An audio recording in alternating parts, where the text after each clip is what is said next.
Mais si tu demandes à justifier ses actes, et ben là, ça fait preuve, si tu veux, d'une hypocrisie totale en fait. Ça va être la chose qui fait que cette personne est comme ça. Tu as des personnes qui vont être attirées par quelque chose et tu as des personnes qui vont être repoussées par quelque chose.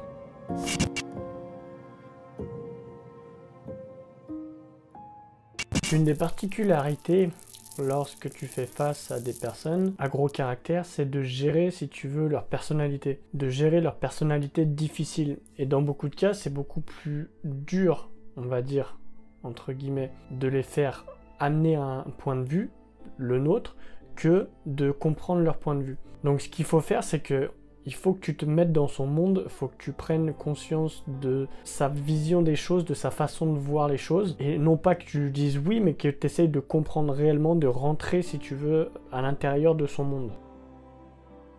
Parce que déjà, ce qui est sûr, c'est que tu ne pourras pas changer une personne, et plus tu vas mettre d'efforts pour changer une personne, plus en fait ça va être de l'énergie perdue, parce que en fait, tu peux pas changer une personne. Ça, faut que tu en prennes conscience. Et puis le fait de vouloir changer une personne, ça veut dire qu'il n'est pas en adéquation avec ce qu'on voudrait qu'il soit. Mais est-ce que lui, il est d'accord avec ce qu'il est? Dans ces cas-là, s'il est d'accord avec ce qu'il est, il n'y a pas de raison de le changer. Il faut garder ce libre arbitre entre les gens, entre les personnes, et il ne faut pas vouloir à chaque fois que les personnes deviennent ce qu'on veut qu'elles soient. Il faut qu'elles restent elles-mêmes. Si elles veulent changer, eh ben, dans ces cas-là, on les aide à changer. Mais si elles ne veulent pas changer, il n'y a aucune raison que ces personnes changent. Si moi, par exemple, j'aurais une personnalité difficile en face de moi, ce que je ferais, c'est que je changerais complètement mon approche. Parce que dans beaucoup de cas, c'est généralement l'approche qui fait que la personne est compliquée ou que la relation est compliquée. C'est ton approche. Et cette personne n'est pas d'accord avec l'approche que tu as, donc elle va se braquer. Parce qu'à savoir, lorsque tu as une relation, tu as 3 types de phases. Lorsqu'une personne t'impose quelque chose ou te dit quelque chose, tu as 3 types de réactions, pas 3 types de phases. Tu vas combattre, tu vas fuir et tu vas se figer. Et dans beaucoup de cas, les personnalités difficiles, c'est celles qui se combattent, tu vois. C'est en mode rebelle, tu vois. Et peu importe en fait ce qui se passe, il faut savoir parler aux personnes. Et si tu sais pas parler aux personnes, si tu veux toujours lui rentrer des trucs dans la tête de force, et ben forcément il n'y a rien qui rentrera, tu vois. C'est comme forcer un monastère ou un temple. Arrive à un moment, si barricade tout de l'extérieur, t'auras beau forcer comme un con, et ben il n'y a rien qui se passera. Tu vois, même les plus grands truands, si tu leur parles, ils savent faire preuve de sagesse parce que justement tu arrives à bien communiquer avec eux. Et ensuite, tu vois, il faut que tu te mettes dans le monde de la personne, comme je t'ai dit. Il faut que tu comprennes sa perspective. Pourquoi cette personne est dure à gérer, qu'est-ce qui se passe et surtout, qu'est-ce qui la dérange. Parce que dans beaucoup de cas, quand tu as des personnes qui vont être difficiles, ça va être parce qu'il y a quelque chose qui les dérange. Je vois pas pourquoi une personne viendrait simplement aller à l'encontre de ce que tu dis ou à l'encontre de ce que tu veux faire, juste pour le plaisir, tu vois, il y a toujours une attention derrière. Et le but, c'est pas de lui demander pourquoi, parce que lorsque tu vas lui demander pourquoi, d'une, tu vas lui demander de se justifier, et en plus de ça, elle va se braquer parce qu'elle va devoir se justifier. Il faut que tu comprennes pourquoi, il faut que tu comprennes comment, en fait, plutôt. Parce que avec le comment, en fait, on décortique un processus, mais avec le pourquoi, on cherche la justification. Et le but, c'est pas de dire à la personne pourquoi t'es comme ça, tu vois. Elle est comme ça parce qu'elle est comme ça, c'est tout. Il y a des raisons qui l'ont poussé à agir comme ça, et c'est à toi de trouver ces raisons. Mais si tu demandes à justifier ses actes, et ben là, ça fait preuve, si tu veux, d'une hypocrisie totale en fait. Et derrière ces actes, derrière ces actions, il y a toujours, on va dire, une raison précise à ça. Il y a toujours une raison pour laquelle cette personne agit comme ça. Et il faut comprendre, creuser, il faut aller au plus profond en fait, et voir le cœur du pourquoi en fait elle agit de cette façon-là et comment on peut régler ça. Tu peux faire ça via de l'étiquetage, donc en gros tu vas mettre des mots sur des émotions. Par exemple, tu vas dire je sais que tu es énervé contre moi, etc. Tu vois, tu vas nommer les émotions pour, dans un premier temps, désarmer ton interlocuteur pour éviter qu'elle s'emballe. Et puis ça va lui dire en gros, je sais ce que tu ressens, je le vois, je le comprends, et donc déjà ça va mettre sur les mêmes bases, tu vois. Il n'y aura pas des pics émotionnels dans la conversation, ce sera beaucoup plus stable. Et déjà, rien qu'en faisant ça, tu peux avoir une conversation constructive et tu peux comprendre pourquoi cette personne agit de cette façon et pourquoi elle est difficile en fait. En soi, aucune personnalité n'est plus difficile qu'une autre. Peut-être que de son point de vue, lui, cette personne difficile, elle te voit comme quelqu'un de faible. En fait, il faut vraiment voir, si tu veux, le global. Il faut pas que tu restes dans ta vision du monde, il faut pas que tu restes dans ta carte du monde. Il faut que tu explores un peu les cartes des autres personnes et il n'y a que comme ça que tu pourras réellement t'en sortir.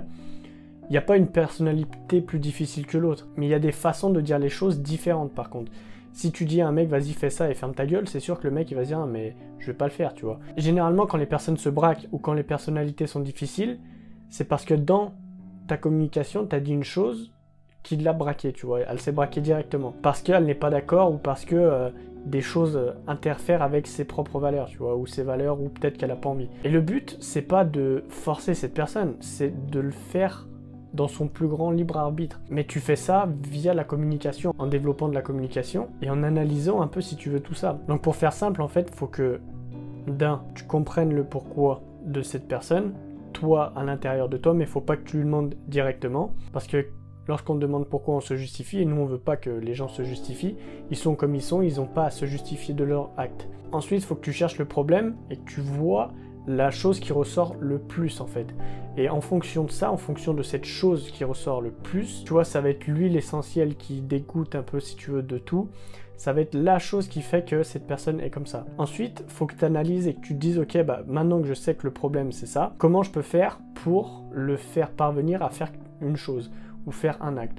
Après, tu en viens aux solutions, tu essaies de trouver les solutions dans lesquelles tu peux venir faire ou un compromis ou essayer d'arranger ça. Et puis après, forcément, tu passes à l'action, tu mets les choses en place et tu agis. Mais ce qui va se passer, c'est qu'à peu près 80% de ce que tu vas dire peut être retourné contre toi ou peut faire en sorte que la personne devienne difficile ou non. En fait, c'est en fonction du maniement des mots qui fait qu'une personne, ça va plus l'hériter un certain mot qu'une autre, alors qu'une autre, bah, ça va être l'inverse, tu vois.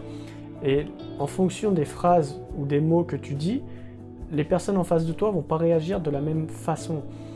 Et ça veut dire quoi? Ça veut dire que faut sans cesse que tu changes ton discours, que tu sois forcément authentique et honnête, et que tu comprennes surtout la personne qui est en face de toi, que tu dises ok, cette personne est comme ça, il faut que je lui parle de cette façon, cette personne est comme ça, il faut que je fasse attention à ne pas lui dire ce que j'ai pu dire au précédent. On peut penser qu'il y a énormément de profils de personnes différentes, mais en réalité il n'y en a pas beaucoup, il n'y en a pas des masses. Si tu veux un petit bonus en plus qui n'était pas prévu normalement, tu as des personnes qui vont être attirées par quelque chose et tu as des personnes qui vont être repoussées par quelque chose. Et selon ces deux profils, en fonction de la personne, comment elle te parle, tu peux savoir et tu peux, en fonction de ça, déterminer comment tu vas faire ton discours, comment tu vas programmer ton discours. Si une personne est repoussée par quelque chose, eh ben, tu vas lui énoncer tout ce qui va lui arriver si elle ne fait pas ça, tu vois.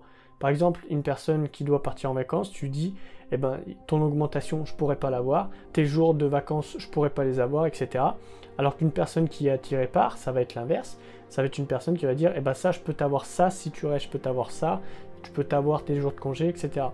Attiré par, ça va être, on va dire, basé sur un discours plus positif, alors que repoussé par, ça va être basé sur un discours plus négatif. Là est la différence entre les deux. Si tu veux aller plus loin, je te partage des conseils sur la communication.